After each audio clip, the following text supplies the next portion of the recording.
Well, here's Unit 3, Motion in Two Dimensions, Lesson A, Vectors and Vector Operations. We're moving on now in our study of motion to look at motion in two different dimensions. So things that do not only move back and forth horizontally, but also up and down vertically. In our one-dimensional motion, we used constant velocity and our constant acceleration equations, requiring skills with horizontal motion, free fall, and motion graphs to be able to solve problems. Now, when we look at two dimensions, we're going to use the same kinematics equations, and this will require us to develop skills in what's called vector addition and vector resolution. The learning targets for this lesson include us being able to distinguish between a scalar and a vector, identify appropriate coordinate systems, apply the Pythagorean Theorem, and resolve vectors into components and add vectors that are not perpendicular. So here we go. Scalars and vectors. A scalar is a physical quantity that has a magnitude but no direction. It has a size but no direction. And we talked about things like speed and distance as being scalars. Vectors, physical quantity that has both magnitude and direction. So velocity and displacement are vectors. We represent our vectors as arrows, as we see in this picture here. These are two velocity vectors, and we represent them as arrows to show direction of motion as well as size of motion. This arrow here is slightly shorter, indicating that this person has got a slightly smaller velocity than this person, and the arrow indicates their direction. Now we can place two or more vectors together and get what's called a resultant vector. A resultant vector is one that is a vector that represents the sum of two or more vectors. For example, say you go traveling from home over here to school to a stadium, or whatever it is. You have these two different displacements, A and B. Your total displacement then from your original location would be C. This C is what we call the resultant vector. Okay? Now there's certain properties of vectors that we need to pay attention to. First, and we're going to look at each of these individually here. Vectors can be moved parallel to themselves in a diagram. Vectors can be added in any order, doesn't matter which order we add them. If we want to subtract a vector, we add its opposite, and multiplying or dividing vectors by scalars results in vectors. Now let's take, for example, we're going to look at how vectors can be moved parallel to themselves in a diagram. We've got here Link. Link is about to run across this treadmill. Then the treadmill is going to be trying to throw him into the electrified fence right there. So if Link has a velocity, and we place the arrow on Link because he's the object we're paying attention to. He has a velocity that carries him in this direction right here. The treadmill has, or the conveyor belt has a velocity perpendicular to that. Okay? So now what's going to happen with Link is he's going to end up traveling off in this direction here somehow. Okay, it's not going to be a perfectly 45-degree angle because, as we can tell, this velocity vector of the conveyor belt is slightly less than the velocity of Link. He's running across, so he's going to end up going diagonally kind of across that conveyor belt. We've all played games like this and been in this situation. So let's look at these vectors themselves then. This velocity vector of the conveyor belt doesn't change its direction, it doesn't change its size if we move it parallel to where it was originally.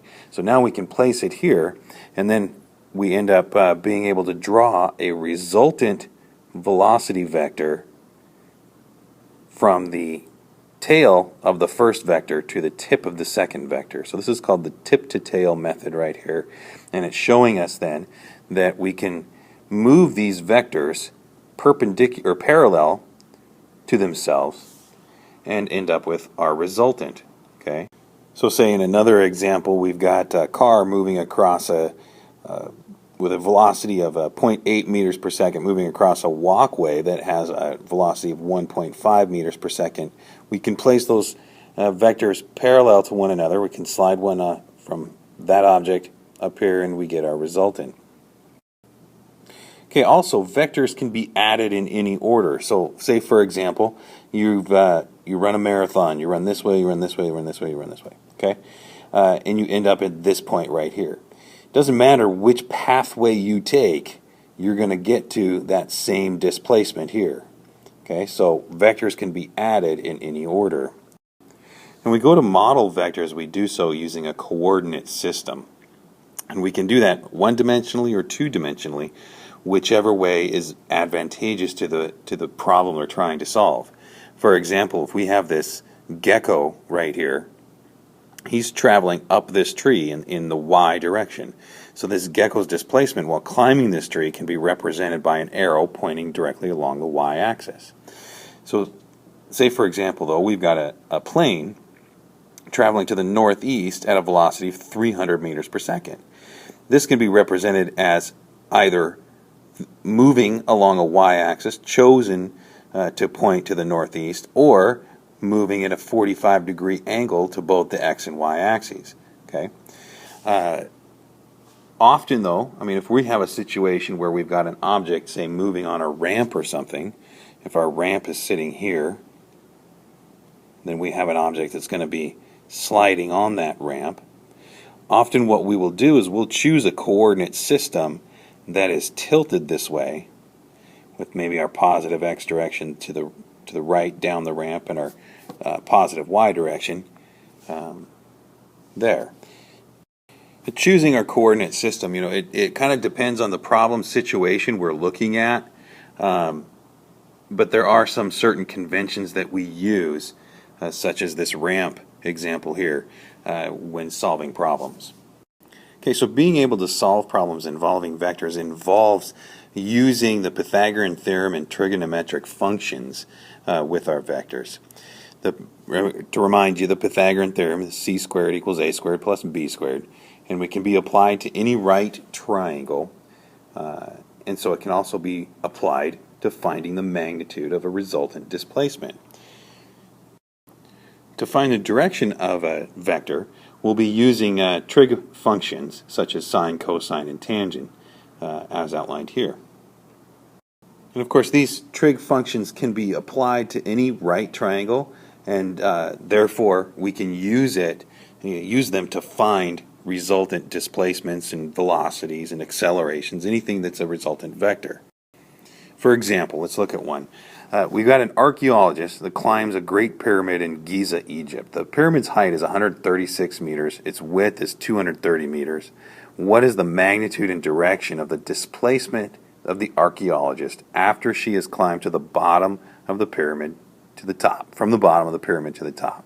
So here is where she has climbed, okay? This here represents the pyramid. She's climbed up this distance here. It's equivalent to having moved 115 meters into the pyramid and then climb a ladder 136 meters up. And she moved on the outside of the thing here. So in this case, our displacement can be found in this way, where D1, we'll call that in the x direction, we'll call that D1, and here we'll call this D2. Using the Pythagorean Theorem, we'll be able to find the magnitude of the displacement. And when we plug in our values, we end up with a magnitude of 178.1 meters. So we also want to find direction in this too.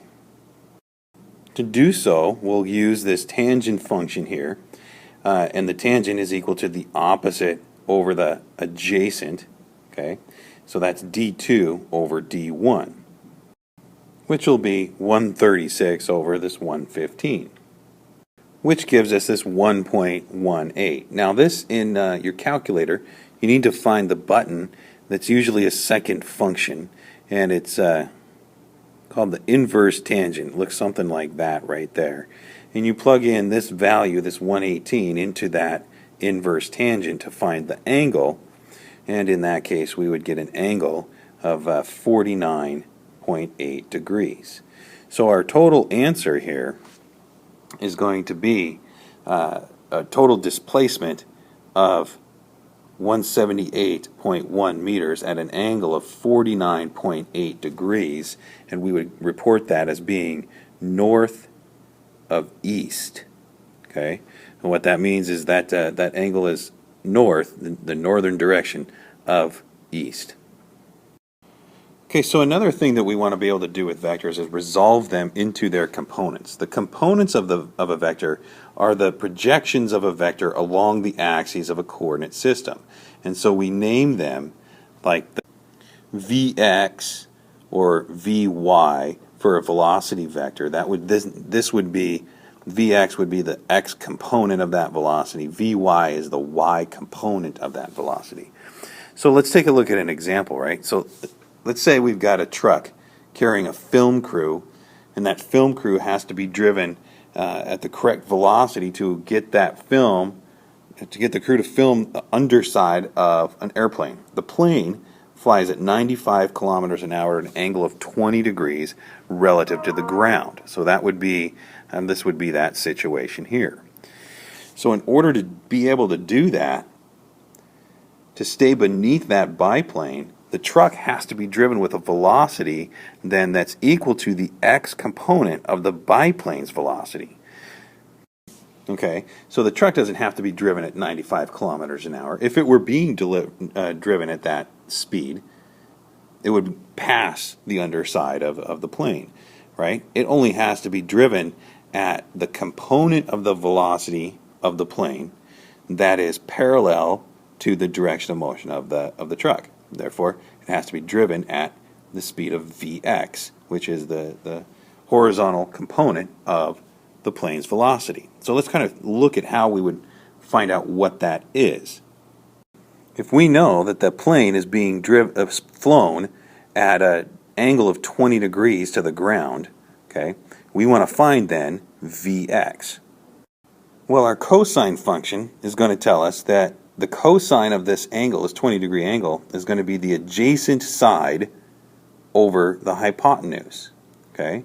So in this case, that adjacent side is going to be Vx, the x component of the plane's velocity, and the hypotenuse is going to be V, the resultant velocity of the airplane. So now if I want to solve this for Vx here, it's really just multiplying the cosine of the angle by V. So this is what we end up with. Vx is equal to V cosine the angle. And what we're going to find is that this is going to be true for any component that is adjacent to the angle of the vector that we're looking at, is that whatever x component we're trying to solve for, we can just take the size of that vector times the cosine of that angle and get that adjacent component, or in this case it's the Vx, the x component. So if we know we're looking for Vx and we know that the plane is being flown at 95 kilometers an hour at an angle of 20 degrees, we'll see here that this x component of the velocity, so the truck has to be driven at this 89.3 kilometers an hour.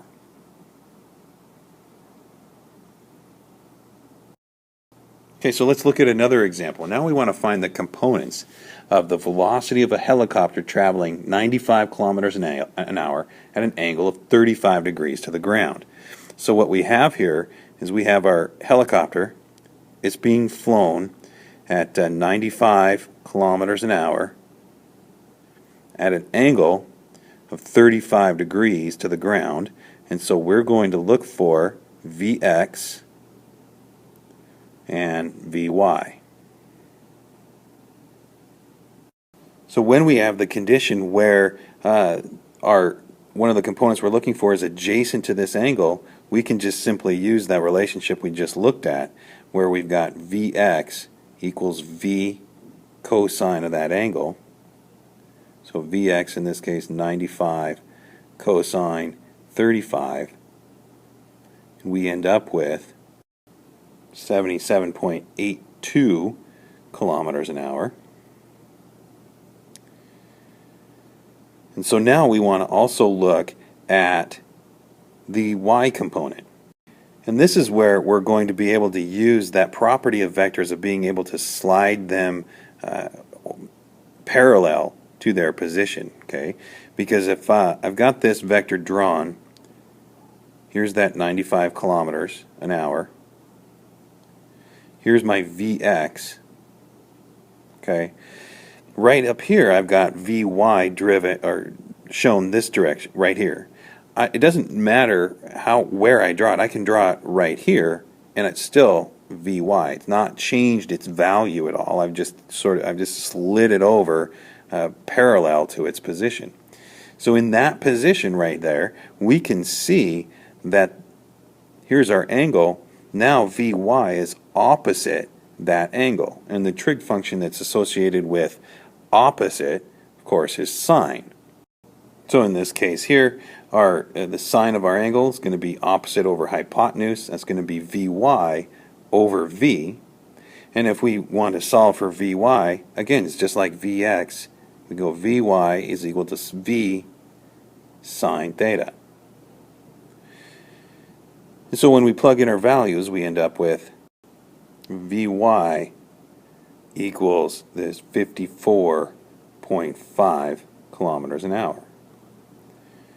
So those would be our components then of that velocity vector for that helicopter, 77.82 and 54.5. Now it's very often where we're going to want to be finding resultant displacements of two or more vectors that are not perpendicular to each other, such as this case right here. Here we've got two displacements. This direction turns and then goes this direction, and we want to find this resultant displacement here. In order to do that, it involves us having to split those individual displacements first into their components and then adding those components together. Okay? So the first thing that we would do would be to take D1 here and split it into its components, x and y. Take D2, put it into its components, x and y. And this D right here is associated with the resultant. Okay. Then, once we have those components, we can slide them parallel to each other. Okay, so we can take each of the component vectors that we find here, we slide those parallel. So I can take the y and slide it over. I can take this x and slide it down. And that's how we end up with this diagram here. Okay, so now this is the x components together, the y components together of these individual displacements, and those components, when we add them up, will give us the components of the resultant displacement. Okay, so it ends up looking like this here. Okay, so now these are our components, the x and y components of our resultant displacement. And we will be looking at several examples of how to do this kind of vector addition in class. See you then.